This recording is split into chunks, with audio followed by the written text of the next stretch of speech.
जय हिंद, नमस्कार साथियों मैं पुनीत कुमार आप सभी का फिर से एक नई वीडियो में बहुत बहुत स्वागत करता हूं। आप सभी का स्वागत है हमारे इस यूट्यूब चैनल पर ड्रीम्स ऑफ पुनीत में। तो भाई जो आज एग्ज़ाम हुआ है एनटीपीसी सीबीटी 2 13 अक्टूबर 2025 जो फर्स्ट शिफ्ट में मैं आपको एनालाइज कराने वाला हूँ। जीएस में कौन कौन से क्वेश्चन पूछे गए हैं। अगर वीडियो अच्छी लगे तो वीडियो को लाइक करना और ज़्यादा से ज़्यादा शेयर करना, जिससे और भाइयों की भी मदद हो सके। अगर आपको इसकी पीडीएफ पढ़नी है तो वो हमारे टेलीग्राम चैनल को ज्वाइन कर सकते हैं। तो चलिए हम इसे फास्ट मैं आपको दिखा देता हूँ। क्वेश्चन पहला क्या पूछा गया था, समान नागरिक संहिता भारतीय संविधान के किस अनुच्छेद में है। जो समान नागरिक संहिता है वह अनुच्छेद 44 में, जो राज्य भारत के समस्त प्रदेश में नागरिकों के लिए एक समान नागरिकता संहिता यानी कि यूनिफॉर्म सिविल कोड सुनिश्चित करने का प्रयत्न करेगा। ये पहला क्वेश्चन था। और अगला क्वेश्चन क्या पूछा गया है, विशेष आहरण अधिकार किसने बनाए थे। यह विशेष आहरण अधिकार एसडीआर अंतर्राष्ट्रीय मुद्रा कोष आईएमएफ द्वारा बनाया गया था। 1969 में आईएमएफ द्वारा एसडीआरएस को अंतर्राष्ट्रीय आरक्षित संपत्ति के रूप में बनाया गया था, ताकि सदस्य देशों को सोने और डॉलर जैसी मुख्य आरक्षित संपत्तियों में कमी होने पर पूरक अंतर्राष्ट्रीय तरलता मिल सके। उम्मीद है आपको समझ में आ रहा होगा।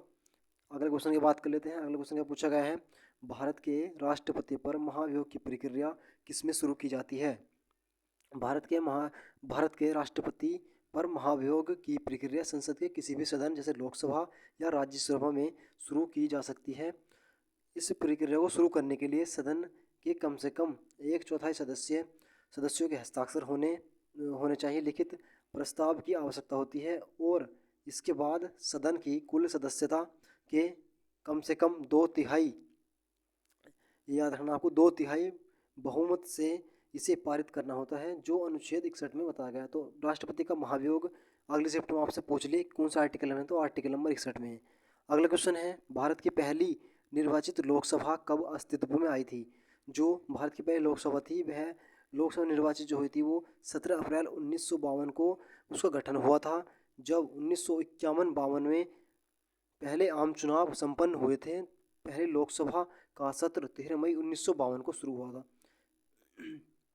ठीक है, आगे चलते हैं। उम्मीद है आप सभी को समझ में आ रहा होगा क्वेश्चन।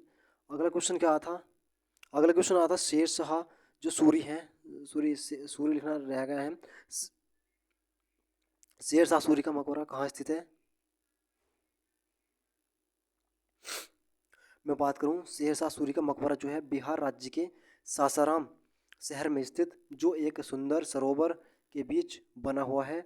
यह एक भव्य स्मारक है जो भारतीय अफगान स्थापत्य कला शैली का बेहतरीन उदाहरण है और लाल बलुआ पत्थर से निर्मित है। किससे निर्मित है, लाल बलुआ पत्थर से निर्मित है।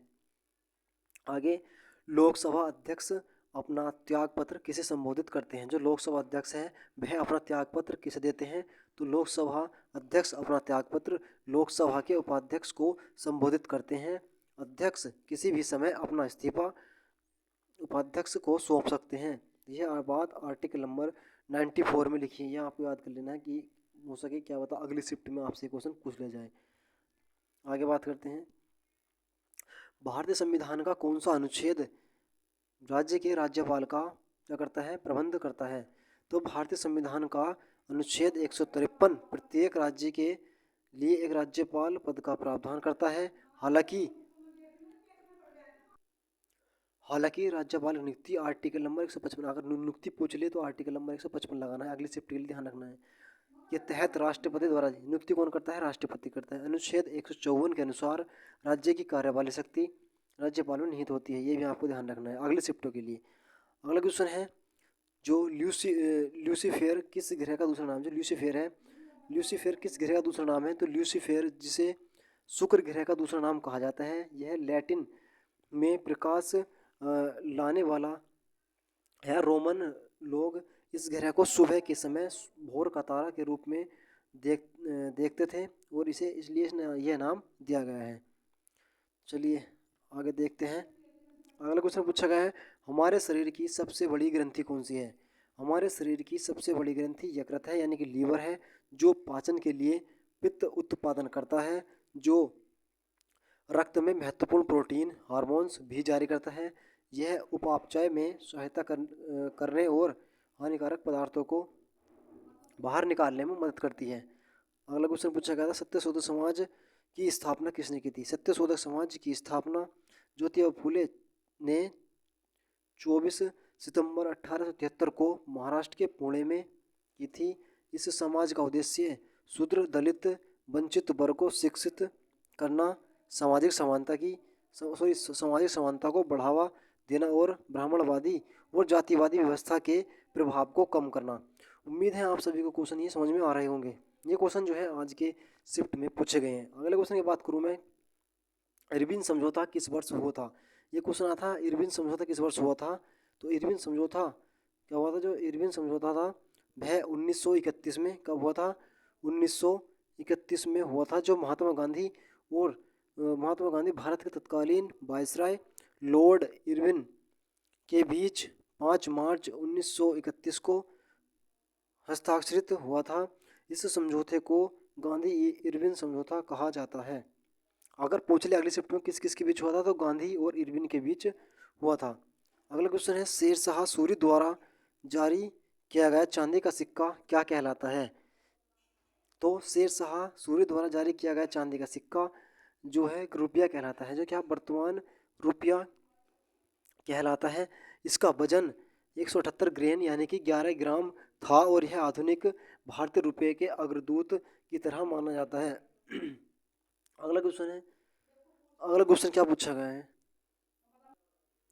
अगला क्वेश्चन है, मौद्रिक नीति का उद्देश्य क्या है? जो मौद्रिक नीति है इसका मुख्य उद्देश्य है, मौद्रिक नीति का मुख्य उद्देश्य मूल्य स्थिरता बनाए रखना, जो आर्थिक विकास के लिए आवश्यक है। और कौन बनाता है इसे? तो इसे आरबीआई बनाता है। कौन बनाता है? आरबीआई। लोहे की कमी से शरीर में कौन सी बीमारी होती है? लोहे की कमी से शरीर में मुख्य रूप से एनीमिया यानी खून की कमी नामक बीमारी होती है, जिसमें शरीर में पर्याप्त स्वस्थ लाल रक्त कणिकाओं की कमी हो जाती है। इसलिए होता है क्योंकि हीमोग्लोबिन बनने के लिए पर्याप्त आयरन नहीं होता, और हीमोग्लोबिन लाल रक्त कोशिकाओं का वह हिस्सा है जो पूरे शरीर में ऑक्सीजन पहुंचाता है।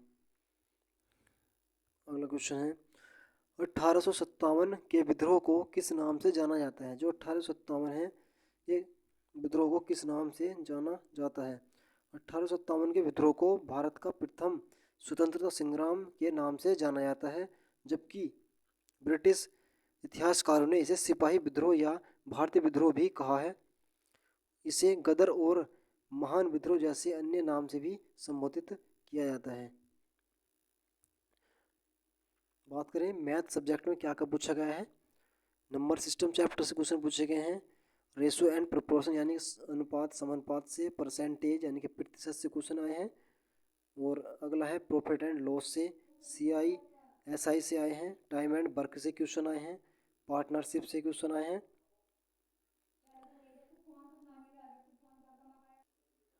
अलजेब्रा से क्वेश्चन आए हैं। और जो लाइनर इक्वेशंस है उससे भी क्वेश्चन आए हैं। अगला मेंसुरेशन से क्वेश्चन, और ज्योमेट्री से और एज से, यानी कि ये ऐसे मोस्ट इम्पोर्टेंट टॉपिक हैं जिनसे आज क्वेश्चन आए हैं, इन्हें आपको प्रैक्टिस करना है। बात करूँ मैं रीजनिंग की, रीजनिंग में कोडिंग डिकोडिंग सबसे ज़्यादा क्वेश्चन पूछे जा रहे हैं। एनालॉजी से, सीरीज से क्वेश्चन आ रहे हैं, पजल से आ रहे हैं, और blood relation, syllogism, statement, conclusion, data efficiency से क्वेश्चन आ रहे हैं, डिसीजन मेकिंग से, वेन डायग्राम से, और कुछ क्वेश्चन नॉन वर्बल रीजनिंग से। जो कैसी थी ये मॉडरेट थी, कैसी थी मॉडरेट, मोस्ट इम्पोर्टेंट ये टॉपिक हैं, और यह भी मॉडरेट रहा है। उम्मीद है आप सभी को एनालाइज समझ में आ गया होगा। तो अगले एनालाइज के लिए हमारे चैनल को भी सब्सक्राइब करें और वीडियो को लाइक करना, ज़्यादा से शेयर करना। जय हिंद, वंदे मातरम।